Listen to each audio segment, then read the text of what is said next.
नमस्कार साथियों, मैं पारिजात मिश्रा आप सभी का पारिजात लॉ क्लासेस में हार्दिक स्वागत करता हूँ। आज हम जिस नए एक्ट पर चर्चा करेंगे उसका नाम है the maintenance and welfare of parents and senior citizens act 2007। Actually this is a social welfare legislation. समाज कल्याण की दिशा में उठाया गया ये एक बेहतरीन कदम है, एक बेहतरीन विधायक। इसके जरिए हम सीनियर सिटीजन और यानी वरिष्ठ नागरिक और माता पिता के हितों को बेहतर तरीके से, केंद्रित तरीके से एक विधायन के माध्यम से लागू कराते हैं। तो जैसा कि आप सभी को एक छोटी जानकारी दे दूं कि इसमें 32 सेक्शंस हैं, कुल मात्र 32 धाराएं हैं और 7 चैप्टर्स में ये डिवाइडेड है, जिसके कुछ इंपॉर्टेंट टर्म्स और टर्मिनोलॉजीज हैं जिन्हें जानना बेहद जरूरी है। देखिए, मेंटेनेंस की बात तो हिंदू लॉज में भी थी। मेंटेनेंस की बात सीआरपीसी जो ओल्ड थी उसके 125 सेक्शन में भी थी। लेकिन इसमें ऐसा क्या है जो बाकियों से इसको अलग करता है?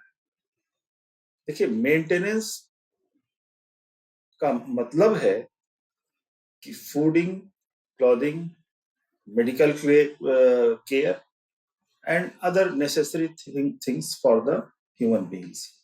बट इसमें एक शब्द और जुड़ा है, वो है वेलफेयर यानी कल्याण।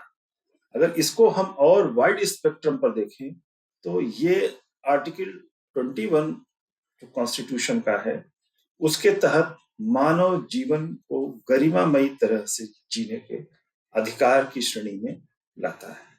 और दूसरी चीज ये कि पेरेंट्स और सीनियर सिटीजन्स जो हैं वो क्लेमेंट हो सकते हैं अगेंस्ट पेरेंट्स जो हैं वो चिल्ड्रन के हो सकते हैं, चाइल्ड के हो सकते हैं, और सीनियर सिटीजन जो हैं अगर वो निसंतान हैं तो अपने बच्चों के अगेंस्ट में, ऐसे नातेदारों के अगेंस्ट में जो उनकी संपत्ति पर इमीडिएट कब्जा पाते हो या वारिस के तौर पर जिन्हें उनका कब्जा मिलता हो, उनके अगेंस्ट में क्लेम कर सकते हैं अगर वो उनका भरण पोषण अच्छे से नहीं कर रहे हैं और उनकी देखभाल नहीं कर रहे हैं तो ऐसे में। और इसके लिए सबसे जरूरी चीज ये भी जानना है कि पेरेंट्स में कौन कौन आते हैं और सीनियर सिटीजन में कौन कौन आते हैं। तो इस एक्ट में पेरेंट्स के तहत केवल माता पिता ही नहीं आते हैं। इस अधिनियम में पेरेंट्स के तहत माता पिता के साथ साथ ग्रैंडफादर और ग्रैंड मदर भी आते हैं, पितामह और पितामही भी आते हैं। और कोई जरूरी नहीं है कि माता पिता की आयु 60 वर्ष हो ही।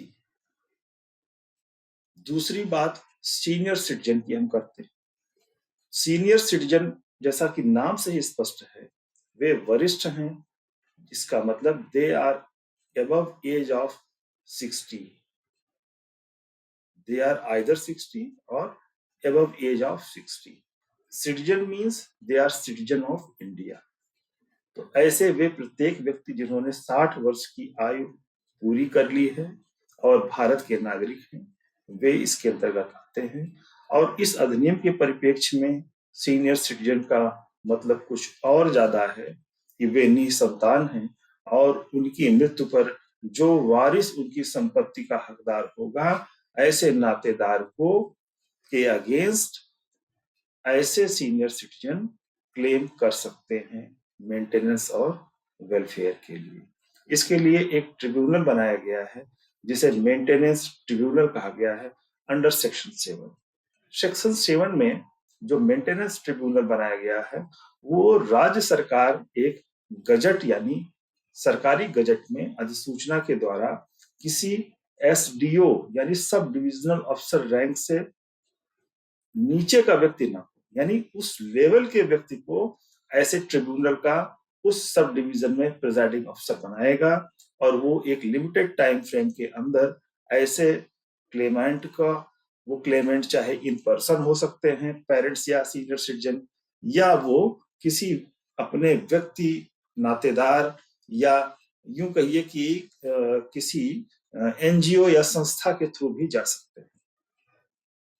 और पीड़ित व्यक्ति इस ऑर्डर के अगेंस्ट में भी अगर जाना चाहे, जो भी पीड़ित हो, वो सेक्शन 16 के तहत अपील में भी जा सकता है।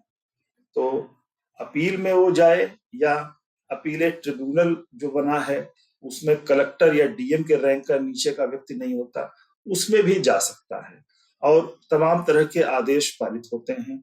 और उसके बाद अगर कलेक्टर के आदेश से भी सेटिस्फाइड व्यक्ति नहीं होता तो वो कलेक्टर को यानी राज्य सरकार को पार्टी बना के वो रिट यानी मैंडेमस रिट के अगेंस्ट में हाई कोर्ट में 226 के तहत रिट भी कर सकता है।